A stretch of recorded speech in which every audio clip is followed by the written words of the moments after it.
진리에게서도 증거를 받았음에 우리도 증언하노니 너는 우리의 증언이 참된 줄을 아느니라. 아멘. 요한 3서 5절부터 12절까지 본문입니다. 진리를 위하여 함께 일하는 자, 진리를 위하여 함께 일하는 자 말씀의 제목입니다. 8절에 나와 있습니다. 8절 말씀 보시면 그러므로 우리가 이 같은 자들을 영접하는 것이 마땅하니 이는 우리로 진리를 위하여 함께 일하는 자가 되게 하려 함이라.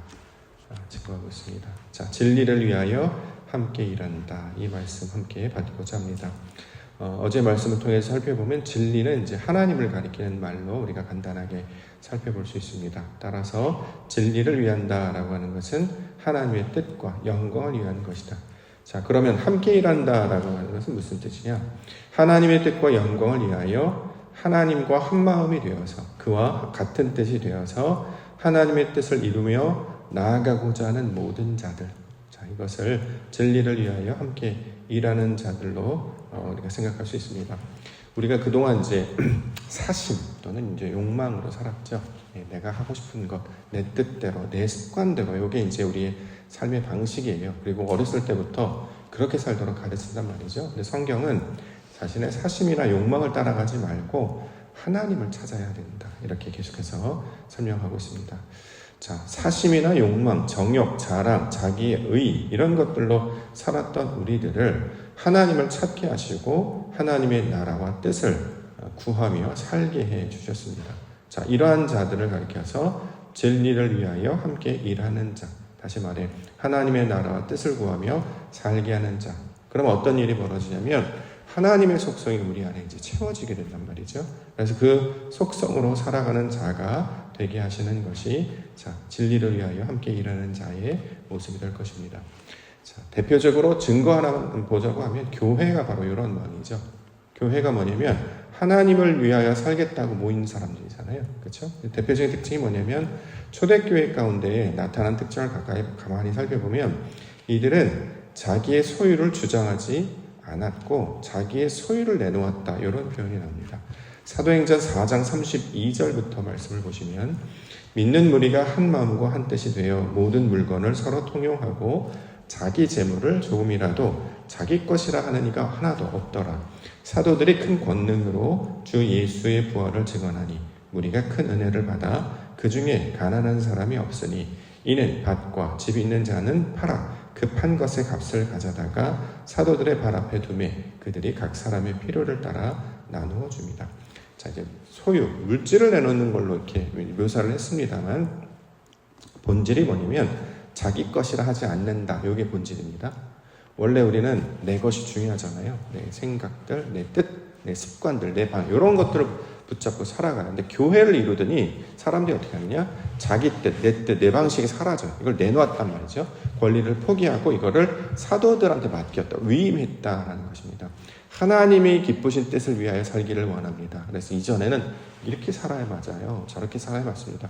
이렇게 하는 게 맞지 않습니까? 그러니까 어느 지역이나 어느 사람이나 어느 공동체를 만나도 항상 내 것을 주장했던 사람들이었어요. 근데 교회는 어떤 사람들이냐면 내 방식, 내 것을 주장하지 않고 그것을 내어놓는 자다. 그러니까 자기가 가지고 있는 어떤 권리, 또 권한 이런 것들을 여기에 보면 이제 소유를 내놓는, 물질을 내놓는 것으로 이렇게 묘사를 한단 말이죠. 왜냐하면 세상에서도 이제 물질이 있는 곳에 마음이 있다. 이런 말을 하잖아요.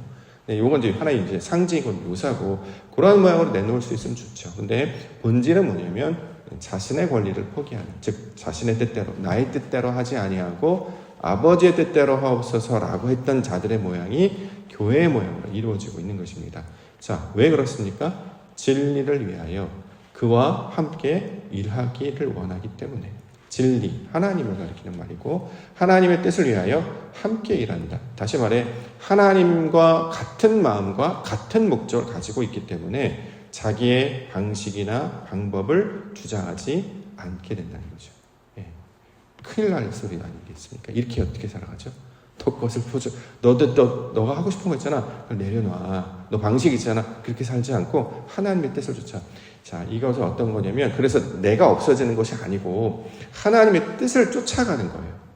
원래 우리는 우리 방식밖에 없었잖아요. 하나님을 몰랐던 그 시절에는 나의 방식이나 기준밖에 없었습니다. 근데 이제 나의 기준과 방식이 어디에서 왔냐면 세상으로부터 온 것이었단 말이죠. 그러다 보니까 그 길을 쫓아가면 뭔가 있는 줄 알았는데 막상 마지막에 보면 다 헛된 것이었어요. 아무것도 이루어진 것이 없었습니다. 어렸을 때 가장 소중하게 여겼던 것 중에 하나가 뭐냐면 친구, 관계 이런 것들 또는 어떤 예를 직업도 있었고 또 물질도 있었고 어떤 상태 거기에 어떤 것을 내가 획득하면 만족과 위로와 평안과 어떤 생명을 얻을 줄 알았는데 시간이 지나보면 좀 이렇게 의미 없는 것들이 막 다 지나가잖아요. 관계도 참 헛된 것이고 물질도 있으면 되게 좋을 줄 알았는데 또 반대급부 항상 양면을 가지고 있기 때문에 또 불안하게 하기도 하고 지위도 직장도 직업도 삶도 다 무의미해지는 시간들이 찾아온단 말이죠. 자, 그 헛된 것이라고 얘기해서 전도서에서도 보면 솔로몬이 헛된 것이다라고부터 출발해서 결론은 어떻게 내냐면 그러니 창조주 하나님을 기억해야 한다 이렇게 결론을 낸단 말이죠. 왜 그렇습니까? 이게 진리를 위하여 함께 일하는 자 하나님과 같은 마음을 가지고 살아가는 하나님의 백성의 삶의 목적과 의미가 되기 때문입니다. 그러므로 세상의 헛한 것에 그동안 마음을 뺏겼다면 이제 진리를 위하여 다시 말해 하나님을 위하여 그와 마음을 같이하여 함께 일하는 자가 되어야 된다. 자, 여기서 말하는 함께는 하나님을 가리키는 말이죠. 네. 하나님과 같은 마음과 성질을 가진 자로 사는 것이 하나님께 소리를 부르는 목적이 되고 있습니다. 그래서 이것을 이제 다른 말로 표현을 하면 같은 성질과 속성을 가졌다라고 해서 이것을 종이라는 말로 표현하기도 했어요. 그렇죠? 하나님의 종, 주의 종 할 때 이 종이라는 단어는 servant 또는 slave, 이렇게 노예, 하인, 일을 하는 사람 그런 개념이 아니고 성경에서 말하는 종의 개념은 같은 성질을 가진 이런 뜻이라고 말씀을 드렸습니다. 그래서 그것을 같은 성질을 갖게 하기 위해서 가장 먼저 지음을 받은 사람이 아담이었잖아요. 첫 번째 아담. 근데 이게 실패했단 말이죠. 그래서 마태복음에 보면 계속해서 아담들을 설명하죠. 아담이 우리말로 번역하면 사람이라는 뜻이잖아요. 근데 그런 이제 이름으로 붙여서 그냥 아담이라고 하는 것이지 원래는 뜻은 그냥 사람이라는 뜻이에요. 그래서 마태복음 1장에 보면 사람들을 쭉 설명해요. 누가 누구를 낳고 사람이 사람을 쭉 낳는데 어떻게 하든 하나님의 형상과 속성을 닮은 자로 만드시기 위하여 쭉 내려와서 어디에서 멈추느냐? 그리스도에서 멈추는 거예요. 왜요? 그 그리스도가 하나님의 속성을 온전히 닮은 자였기 때문입니다.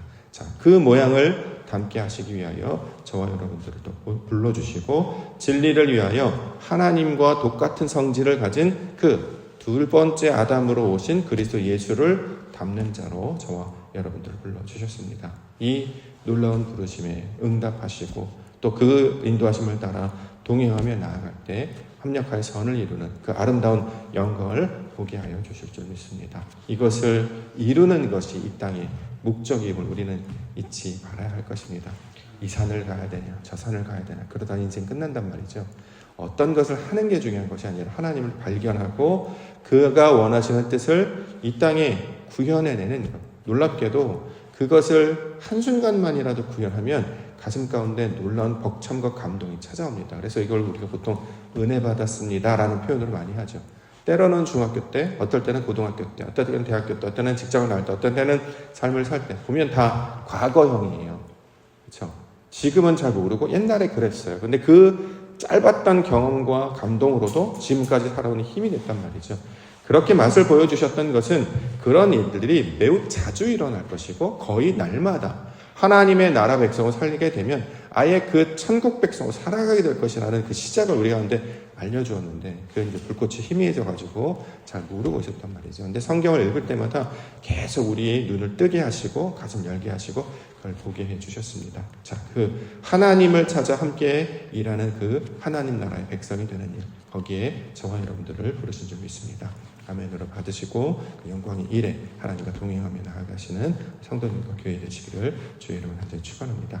오늘 본문에 나타나는 특징 두 사람이 있는데요. 한 사람은 디오드레베라고 하는 사람, 데메드리오라고 하는 두 사람을 통해서 함께 일하는 것이 어떤 것인지를 설명하고 있습니다. 먼저 디오드레베 9절과 10절입니다.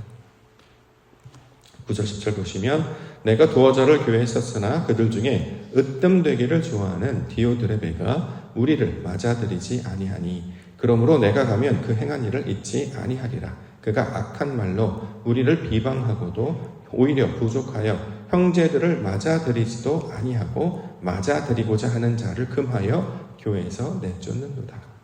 자, 디오드레베가 먼저 나왔어요. 이 사람의 특징이 으뜸되기를 좋아한다. 자, 으뜸되다. 이제 헬라어 원문으로 이제 먼저 된 사람, 지도자가 되는 사람, 뭐 이런 사람을 설명했는데, 하나님과 나와의 관계에서 으뜸은 누가 되셔야 되겠습니까? 당연히 하나님이 되셔야 되겠죠. 그런데 하나님이 되지 않고 자기가 먼저가 되려고 하는 자, 누구 얘기입니까? 우리 얘기잖아요. 그 사람 얘기가 아니고 우리 얘기예요. 우리에게 이런 모양이 있다라는 거죠. 그렇기 때문에 우리 이제 예전에 한때 좋아했던 가사 중에 내 속엔 내가 너무도 많아. 여기 딱 해당한다고 생각합니다. 내가 너무나 많으니까 어떻게 해요? 하나님이 채워지지가 않는 거죠. 하나님이 아무리 부르고 우리를 가르쳐도 내 생각이 여전히 많고 내 주장이 너무나 많으니까 그러니까 어떻게 해요? 맞아들이지 않는다. 하나님으로 받아들이지 않는다. 자, 그래서 뭐냐면 비방한다라는 말이 나왔어요. 우리를 비방한다. 요거는 이제 엊그제 우리 주일날 오후에는 욕되게 하다 이런 말로 우리가 이제 받았죠. 하나님은 우리를 욕되게 하시는 분이 아니라는 거예요. 그걸 기억해야 된단 말이죠. 원래 우리는 하나님이 없었기 때문에 욕되게 하는 거예요. 욕이 뭐냐 또 고민을 많이 해요. 욕되게 한다, 나쁘다, 뭐 저주한다, 뭐 비난한다 이런 말로도 해석할 수 있습니다만, 제가 해석하는 욕되다의 뜻은 뭐냐면 수고하게 만들다. 그러니까 일을 하다. 하나님 나라의 부르심을 받은 우리가 무슨 일을 해야 되죠? 소위 말하는 휴먼 비잉, 휴먼 두잉에 관한 이야기인데, 뭘 해야 하나님이 기뻐하시는 건가요? 아니라는 거예요. 자꾸 세상은 뭘 하라라고 자꾸 우리를 가르쳐요. 너 뭘 해야 돼? 이만큼의 성적과 실력을 자꾸 갖춰야 돼. 그래야 받아줄 수 있어. 율법을 잘 지켜야 돼. 우리에게 그런 걸 잘 요구한단 말이에요. 이게 욕되는 거예요. 요구, 일을 하게 만드는 거.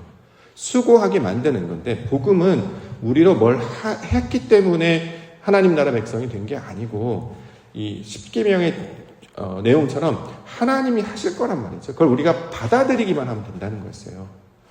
아, 그렇구나라고 깨닫고 아멘으로 받고 그것을 내가 영접하기만 하면 그 일을 누가 하느냐? 하나님이 하실 거예요. 근데 복음을 세상 거꾸로 가르쳐서 하나님은 하나도 안 하고 구경만 하고 우리가 어떻게 잘하냐 못하냐에 따라서 판단하고 판정해서 죄가 사해졌다느니 하나님 백성이 이렇게 판단하게 한다는 말이에요. 이걸 뭐라고 하냐? 비방한다라고 얘기해요. 요거를 우리가 이제 이해를 해야 합니다.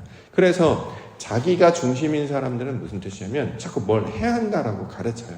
자기가 지금까지 이뤄낸 것이 있기 때문에 자기 기준이 있죠. 자, 그렇기 때문에 이것을 여기 보면은 하나님께서 원하시는 방식이 아닌 기존의 우리의 모습과 방식임을 이야기하고 있다. 이렇게 이야기합니다. 그래서 교회 안으로 들어오는 자가 아니라 자꾸 거기서 바깥으로 나가는 자의 모습으로 설명을 하고 있는 것이죠. 자, 우리는 원래 이제 디오드레베와 같은 모습을 가지고 있었어요. 이전에도 그렇게 했죠. 내가 그렇게 사니까 다른 사람도 그렇게 해야 된다라고 자꾸 그런 기준을 두는데, 그런 기준이 다 무너져야 합니다. 내 것이 사라지고 하나님의 것을 받아들인 거죠. 하나님께서 우리를 부르신 목적과 그 과정을 보면 오직 하나, 은혜밖에나 말할 게 없잖아요. 뭘 했다고 우리를 받아주셨죠? 뭐가 잘났다고 뭘 잘해서? 아니에요. 우리 존재 자체가 하나님께서 낳으신 생명이었기 때문에 그 바라보심만으로도 우리를 사랑해 주신단 말이죠. 그래서 소위 말하는 안식과 평강이라고 하는 것, 우리가 하나님 안에, 하나님이 내 안에 있으면 뭘 하는 상태가 안 되는 거예요. 이전에는 이렇게 해야 합니까? 저렇게 해야 합니까? 라고 그것 때문에 마음이 조급해지고 그것 때문에 분주했는데, 마리아와 같이, 마르다가 아니라 마리아와 같이 발치에 나아가 말씀을 듣는 자, 이것이 더 좋은 방법이다라고 가르쳐 주셨던 것처럼, 그렇게 잘 몰랐기 때문에 세상 사람들이 하는 것처럼 해야 된다라고 생각했기 때문에 이렇게 살았다면, 이제 하나님께서 그를 데메드리오라고 하는 사람으로 바꿔주신다고 이야기를 하고 있는 것입니다. 11절 12절. 사랑하는 자여, 악한 것을 본받지 말고 선한 것을 본받으라. 선을 행하는 자는 하나님께 속하고 악을 행하는 자는 하나님을 배우지 못하였느니라. 데메드리오는 무사람에게도 진리에게서도 증거를 받았으며 우리도 증언하노니 너는 우리의 증언이 참된 줄을 아느니라. 내가 하나님의 백성인지를 아닌지를 여기 본문을 통해서 확인할 수 있는 건 뭐냐면, 하나님을 보았다. 그렇죠? 요거잖아요. 본 것에 내가 찾아서 본 것도 아니고 하나님께서 자신 드러내셔서 우리가 목격한 것 뿐이기 때문에 아무런 우리가 뭘 했다라고 이야기할 수 있는 것이 없죠. 은혜 그 자체였기 때문에. 그래서 악한 것을 본받지 말라. 그러니까 악한 것이라고 하는 건 하나님이 없는 상태를 말하기 때문에 하나님을 본 대로, 그렇죠? 우리 하나님께서 그가 우리에게 나타나신 그대로, 이제 성경대로 하면 이제 배운 대로, 말씀에서 배운 대로, 우리는 말씀에서 듣고 배운 대로 행하지 않고 어디서 들은 대로 자꾸 세상에서 그런다더라, 아무런 근거도 없고 그런 게 검증도 나타나지 않았는데 마치 그것이 참인 것처럼 지금까지 착각했는데, 성경은 하나님만 참이시다라고 이야기하기 때문에 그렇게 하지 않고 하나님께 배운 대로, 그 배운 대상이 누구였냐면 그리스도셨잖아요. 그가 우리에게 교사로, 목자로, 또는 우리를 사랑하시는 부모와 같은 사랑 주시는 자로 우리 가운데 보여주셨기 때문에 예수님으로부터 배운 그대로, 예수님께서 삶을 통해서 가르치신 그대로 살아가게 되는 것. 그래서 그 안에 하나님을 찾고 구하는 자에 나아가면 이것이 바로 선한 것이다 라고 이야기한단 말이죠. 이게 이제 우리 가운데 적용을 하면 우리는 이제 그렇게 살아가요. 선한 것을 볼 것이냐, 악한 것을 볼 것이냐. 우리는 하나님을 본 자들이기 때문에 선한 것을 보는 자들이란 말이죠. 사람을 볼 때도 똑같이 본단 말이에요. 사람은 다양면이 있잖아요. 좋은 것도 있고 그렇지 않아요. 또 완전한 사람은 없습니다. 근데 우리는 뭘 보느냐? 선한 것을 보는 사람이라는 거죠. 그동안 우리는 선한 것을 볼 줄 모르니까 제일 말하기 좋은 게 뭐냐면 악한 거, 어두운 거예요. 눈에 바로 보이거든요. 근데 선한 것은 찾아야 합니다. 잘 안 보여요. 감추어져 있기 때문에 하나님의 것은 한 번에 딱 드러나지 않습니다.